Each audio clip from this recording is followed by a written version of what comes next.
Bonjour à tous, c'est Jojol et aujourd'hui je vais vous expliquer comment installer Android 4.3 ou 4.4.2 sur votre Galaxy S4. Alors actuellement je suis en version 4.2.2 avec la Custom ROM Omega et j'ai décidé de passer sous la version officielle, la dernière, la 4.3. Alors je vais quand même vous expliquer comment avoir la version KitKat sur votre Galaxy S4, mais sachez tout de même que c'est une ROM leak, donc qui a été un petit peu trifouillée, qui n'est pas réellement officielle.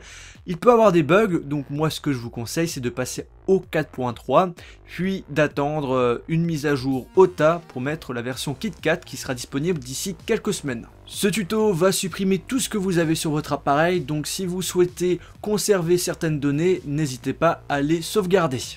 La première chose à faire, c'est de se mettre en mode développeur. Pour cela, vous allez dans les réglages, dans à propos de l'appareil et appuyez plusieurs fois sur numéro de version.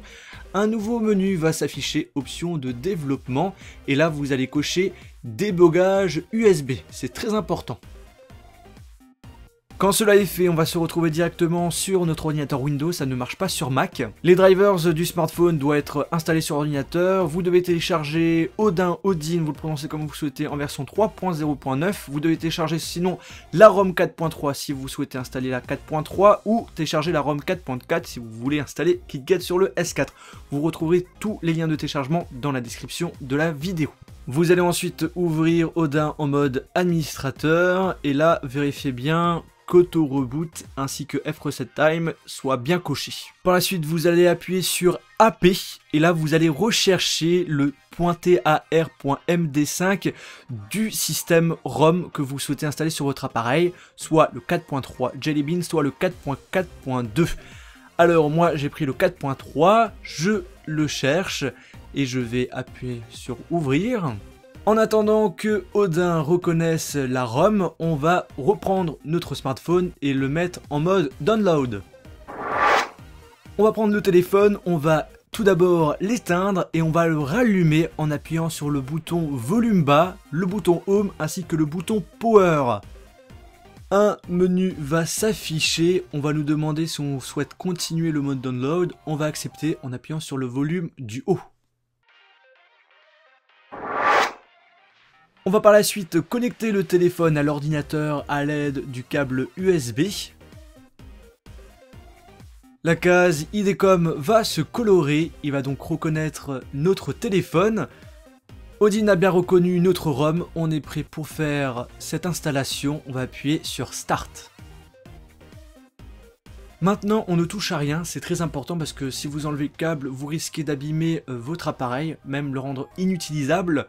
Du coup, ce qu'on doit faire, c'est tout simplement attendre que Odin affiche un message vert pour nous dire que l'installation est terminée. L'appareil va redémarrer, mais sachez tout de même que pour les personnes qui ont installé une custom ROM, il risque d'avoir un bug, ce qui était le cas pour moi. L'appareil va rebooter à chaque fois, en réalité il ne va pas s'allumer correctement. Du coup, il y a une solution, celle du mode recovery. Pour cela, vous allez éteindre votre appareil et le redémarrer en appuyant sur le bouton Power, le bouton Home et le bouton Volume du haut. Le mode Recovery va s'afficher, vous allez descendre en appuyant sur le bouton Volume et vous allez dans Wipe Factory Reset. Donc vous allez appuyer sur Power pour valider. On va vous demander si vous voulez continuer ou pas, on va appuyer sur Yes. Là, à ce moment-là, il va supprimer tout ce qui avait un rapport avec notre custom ROM. Après quelques secondes, vous allez pouvoir rebooter votre appareil en appuyant sur le bouton Power. Et normalement, si tout va bien, votre appareil va redémarrer correctement. Si ce n'est pas le cas, éteignez votre appareil et redémarrez-le et ça va marcher.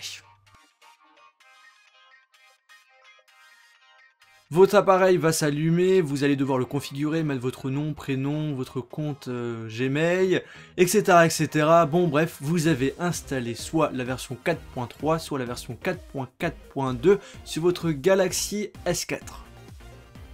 Pour bien vous montrer que ça a bien marché, je vais dans les réglages générales à propos de l'appareil et vous le voyez, version Android 4.3. J'espère que cette vidéo vous a plu, on se retrouve dans une prochaine vidéo iOS ou Android sur ma page Facebook, Twitter, Google+, n'hésitez pas à vous abonner sur ma chaîne YouTube. Salut!